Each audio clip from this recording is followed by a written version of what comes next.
사막 한가운데 오래되고 낡은 주유소. 누구의 시선도 머물지 않던 그곳에 어느 날부터 이상한 일이 벌어졌습니다. 이곳에서만 마실 수 있는 커피 한 잔이 사람들 사이에서 입소문을 탔고, 지나는 이들은 일부러 차를 세워 그 커피 한 잔을 마시고 간다고 합니다. 그리고 이 모든 건 한 여자의 아주 조용한 꿈에서 시작됐는데요. 지금 그 꿈은 사람들의 삶을 조금씩 바꾸고 있습니다. 이들에게 대체 무슨 일이 있었던 걸까요? 그 궁금한 이야기 지금 시작하겠습니다. 제 이름은 레일라 압둘라흐만이에요. 저는 사우디아라비아의 뜨겁고 건조한 사막 한복판에서 살고 있어요. 저희 가족은 외딴 도로 옆에서 작은 주유소를 운영하고 있어요. 하루 종일 크고 작은 차들이 먼지를 일으키며 지나가곤 했어요.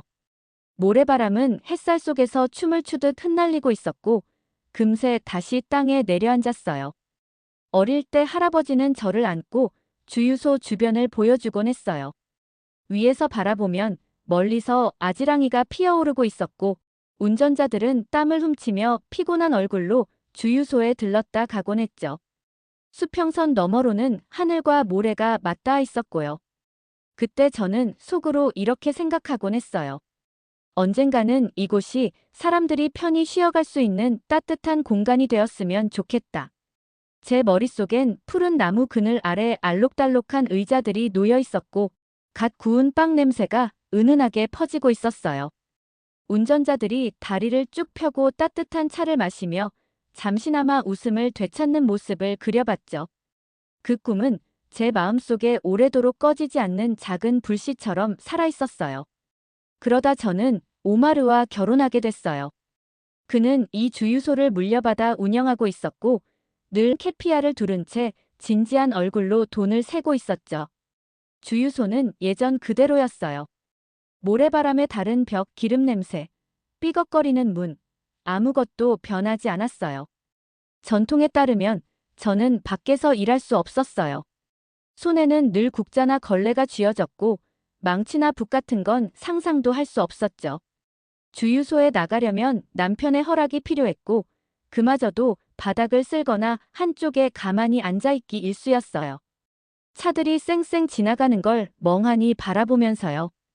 그 사이 다른 주유소들은 하나둘씩 바뀌어 갔어요. 작은 카페를 들이고 화장실엔 비누와 물을 채워두었죠. 어떤 곳은 아이스크림 가게까지 생겼어요. 운전자들은 그런 곳에 차를 세우고 잠깐 여유를 누리다가 다시 길을 나섰어요. 하지만 우리 주유소는 그대로였어요. 갈라진 벽, 어둡고 좁은 화장실. 사람들은 기름만 넣고는 재빨리 떠났어요. 마치 여긴 단 한순간도 머물 가치가 없는 곳인 듯이요. 그러던 어느 새벽이었어요. 달빛이 사막 위로 길게 드리워져 있었고, 시계는 새벽 5시를 가리키고 있었죠. 해는 강렬했고, 주유소 앞 아스팔트 위로는 아지랑이가 피어오르고 있었어요. 저는 입구 옆에 겨우 살아남은 작은 화분에 물을 주고 있었어요. 그때였어요. 검은색 승용차 한 대가 조용히 멈춰 섰어요.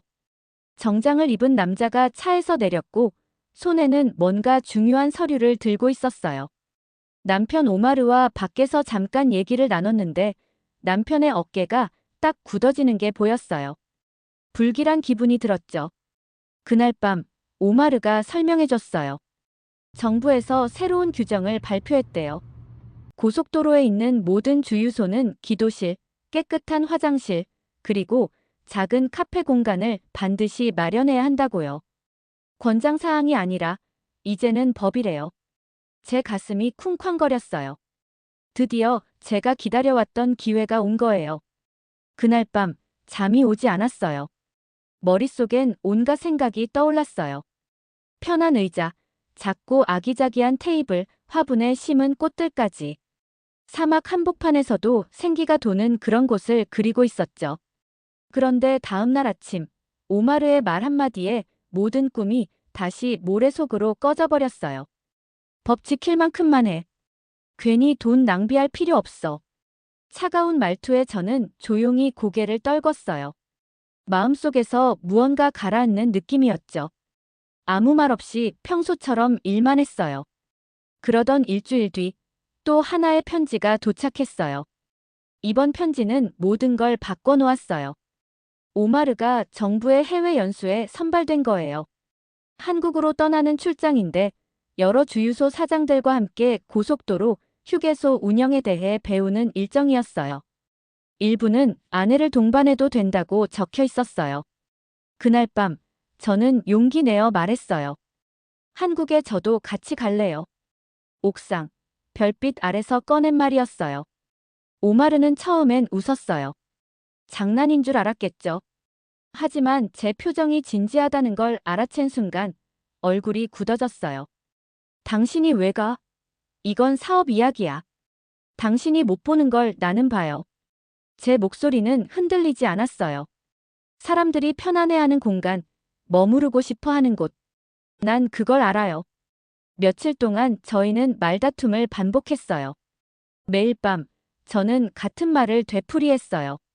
마치 손가락 사이로 흘러내리는 모래를 어떻게든 붙잡으려는 사람처럼요. 그리고 결국 오마르가 지친 얼굴로 말했어요. 좋아, 한 번만 따라와. 2주 후 저는 비행기에 올랐어요. 처음 타보는 비행기였고 팔걸이를 꼭 쥔 채 앉아 있었죠. 사우디아라비아를 떠나는 것도 처음이었어요. 창밖으로 펼쳐지는 구름 위 세상은 낯설고 신기했어요. 비가 내리는 오후 서울에 도착했어요. 공항에서 호텔로 가는 버스 창문엔 빗방울이 흘렀고 밖은 밝은 불빛과 낯선 글자들로 가득했어요. 사람들은 우산을 들고 바삐 걸었고요. 모든 게 달랐어요. 사막 대신 빌딩이 하늘을 찌르고 거리 곳곳엔 물이 있었어요. 분수, 강, 고인 웅덩이까지 세상 전체가 반짝이고 있었죠. 그 다음 며칠은 눈 깜짝할 새 지나갔어요. 최신식 주유소, 정돈된 휴게소, 작은 식당과 정원들. 전부 사진으로 남겼어요. 놓치고 싶지 않았거든요. 하지만 진짜 변화는 어느 날 문득 찾아왔어요. 서울 외곽의 절로 가던 길, 버스가 작은 휴게소에 들렀어요. 번쩍이는 시설을 기대했지만 도착한 곳은 달랐어요. 초록 언덕 사이 조용한 건물이 있었어요. 소박했고 작았고 깔끔했어요. 화장실 몇 칸, 벤치 몇 개. 그런데 눈에 들어온 건 따로 있었어요. 햇빛에 바랜 붉은 커피 자판기. 자판기 옆에서 트럭 운전자들이 종이컵을 손에 든 채 조용히 대화를 나누고 있었어요. 피곤해 보였지만 표정은 편안했어요. 오마르가 다른 사람들과 얘기하는 사이 저는 자판기로 다가갔어요. 버튼을 누르자 따뜻한 커피가 컵에 담기고 달콤한 향이 코끝을 감쌌어요. 마치 누군가의 마음이 담긴 한 장 같았어요. 그때 나이든 한국 남자가 다가와 과자를 하나 건넸어요. 말은 통하지 않았지만 눈빛은 따뜻했어요. 벤치에 앉아 커피를 마셨어요. 운전자들은 웃고 있었고 아이를 데리고 온 가족은 옆에서 쉬고 있었어요. 가게 주인은 이미 깨끗한 바닥을 다시 닦고 있었죠. 평범했지만 사람의 마음이 오가는 공간이었어요. 그날 밤 저는 잠들 수 없었어요. 작은 빨간 자판기가 계속 떠올랐어요. 그 순간 확신했어요. 집에 돌아가면 뭔가를 시작해야겠다고요. 새벽 햇살이 커튼 사이로 스며들 때 조용히 다짐했어요. 그 커피 한 잔이 제 마음속에 씨앗을 심었어요. 그 씨앗은 언젠가 사막 위에 자라날 거예요. 돌아가는 비행기 안, 저는 눈을 붙이지 못했어요. 다른 승객들이 조용히 잠든 사이, 저는 노트를 펼쳐 그림을 그렸어요. 머릿속엔 새롭게 바뀐 주유소가 또렷하게 그려졌어요. 벤치, 작은 정원, 그리고 커피 자판기. 오마르는 옆자리에서 조용히 자고 있었어요. 처음으로 그의 무관심이 고맙게 느껴졌어요. 아무도 간섭하지 않으니 마음껏 꿈꿀 수 있었거든요. 집에 돌아오자 익숙한 사막의 열기가 다시 몸을 감쌌어요. 그런데 이상했어요. 주유소가 전보다 더 작고 더 낡아 보였어요. 서울에서 봤던 깨끗하고 따뜻한 공간이 떠오르며 가슴이 저릿했어요. 하지만 절망보다 앞선 감정이 있었어요. 바로 결심이었어요. 그 후 3일 동안 저는 조용히 지켜봤어요. 지쳐 보이는 운전자들이 무표정하게 기름을 넣고 떠나는 모습. 늘 반복되는 풍경. 오마르는 여전히 아무것도 바꾸려 하지 않았어요. 그리고 4일째 되는 날, 저는 제 비밀 저금통을 꺼냈어요. 수년 동안 살림에서 조금씩 아껴 모은 돈이었죠. 그동안 어디에 쓸지 몰랐지만 이 순간을 위해 준비돼 있었던 것 같았어요. 그날 오마르가 형을 만나러 도시로 간 사이 저는 택시를 탔어요. 운전사 아저씨는 제 얘기를 조용히 들어주셨어요. 리야드 시내 국제지구로 가주세요. 사막을 지나 도시로 들어서자 전혀 다른 풍경이 펼쳐졌어요. 외국 음식점, 간판, 낯선 언어들, 작은 상업지구에 도착했어요. 인터넷으로 미리 찾아둔 곳이었어요. 서울가든이라는 한국 식당. 사우디에 오래 거주한 한국 가족이 운영한다고 적혀 있었죠. 제가 찾던 커피 자판기의 실마리를 얻고 싶었어요. 가게 안은 따뜻했어요. 한국 산과 정원 사진이 걸려 있고 익숙지 않지만 편안한 향기가 느껴졌어요. 그때 김 여사님이 다가왔어요. 서툰 아랍어였지만 정성 가득한 말투로 인사하셨어요. 어서 오세요. 자리에 앉으시겠어요?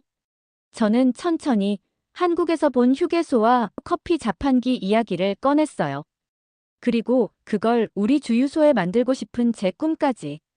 말을 마치자 김 여사님은 손뼉을 치며 말했어요. 너무 좋은 생각이에요. 제가 도와드릴게요. 정말 기적 같았어요. 김 여사님은 어디서 자판기를 구할 수 있는지 정확히 알고 계셨어요. 몇 통의 전화 후 그날 저녁에 준비가 끝났어요. 다음 날 저는 주유소 앞에서 트럭을 기다렸어요. 오마르는 다른 주유소 사장들과 모임 중이었고 저에겐 딱 하루 기회가 왔어요. 정오쯤 작은 트럭 한 대가 먼지를 일으키며 도착했어요. 트럭 뒤엔 반짝이는 빨간 커피 자판기가 실려 있었죠. 우리는 빠르게 움직였어요. 가게 구석을 비우고 바닥을 닦고 먼지를 털었어요. 벤치를 3개 놓고 작은 화분도 진열했어요. 기계에 전원을 켜자 윙 소리와 함께 커피 향이 퍼졌어요. 김 여사님은 사용법부터 고장났을 때 대처법까지 꼼꼼히 알려주셨어요. 마지막으로 함께 손글씨로 작은 안내판을 만들었어요. 잠시 쉬어가세요. 커피는 무료입니다. 당신의 삶이 더 소중합니다. 표지판을 걸 때 김 여사님의 눈이 반짝였어요. 이제 여기도 한국 같아요. 커피로 이어진 달이에요. 해질 무렵 모든 준비가 끝났어요. 김 여사님은 꼭 다시 오겠다며 인사를 나누고 돌아갔고 저는 혼자 그 코너에 서 있었어요. 가슴이 두근거렸어요. 오마르는 뭐라고 할까요? 화를 낼까요? 다 치우라고 할까요? 얼마 지나지 않아 차 한 대가 주유소로 들어왔어요. 문이 열리고 오마르가 가게 안으로 들어섰죠. 그는 문 앞에서 잠시 멈췄어요. 빨간 커피 자판기, 벤치, 표지판, 그리고 저를 천천히 둘러봤어요. 잠시 정적이 흘렀고 곧 무거운 목소리가 울렸어요. 이게 다 뭐야? 나한테 아무 말도 없이 혼자 한 거야? 대답도 하기 전 가게 안에 또 다른 목소리가 울렸어요. 얘가 나한텐 말했어. 검은 아바야를 입은 시어머니께서 조용히 들어오고 계셨어요. 저는 아무 말도 하지 않았는데 어떻게 알고 오신 걸까요? 난 이거 참 좋은 생각이라고 본다. 단호하면서도 따뜻한 목소리였어요. 왜 이렇게 좋은 일을 하려는 애를 자꾸 막는 거냐? 오마르는 놀란 얼굴로 어머니와 저를 번갈아 봤어요. 정적이 다시 흐르더니 그가 커피 자판기로 다가가 버튼을 눌렀어요. 종이컵에 커피가 채워졌고 그는 한 모금 마셨어요. 표정 없이 서 있다가 아주 조금 입꼬리가 올라갔어요. 그래, 한번 해보자. 시어머니는 제게 조용히 윙크했어요. 나중에 들었는데 시어머니가 제가 지난번 업체에 통화하는 걸 우연히 들으셨대요. 그날 밤 저는 기계를 정리하고 종이컵을 채우며 마무리했어요. 사막 저녁 하늘은 주황과 보랏빛으로 불타고 있었어요. 그 순간 오랜만에 진심으로 희망을 느꼈어요. 그리고 그날 이후 모든 것이 조금씩 변하기 시작했어요. 사막에서 소문은 금방 퍼져요. 무료 한국 커피가 생겼다는 이야기는 일주일도 안 돼 운전자들 사이에 퍼졌고, 사람들은 기름만 넣으러 오는 게 아니라 그 커피를 마시기 위해 들르기 시작했어요. 가게 안에서 저는 그 모습을 지켜봤어요. 먼지를 잔뜩 뒤집어 쓴 트럭 운전자들이 커피 자판기를 발견하고 미소 짓는 모습. 누군가는 급히 커피를 마시고 떠났고, 누군가는 벤치에 앉아 한참을 쉬다 갔어요. 어느 날 아침, 수염이 긴 중년 운전자가 다가왔어요. 종이컵을 두 손에 꼭 쥐고 따뜻한 눈빛으로 말했어요. 30년 동안 이 길을 달려왔는데 이렇게 쉴 수 있는 곳은 처음이네요.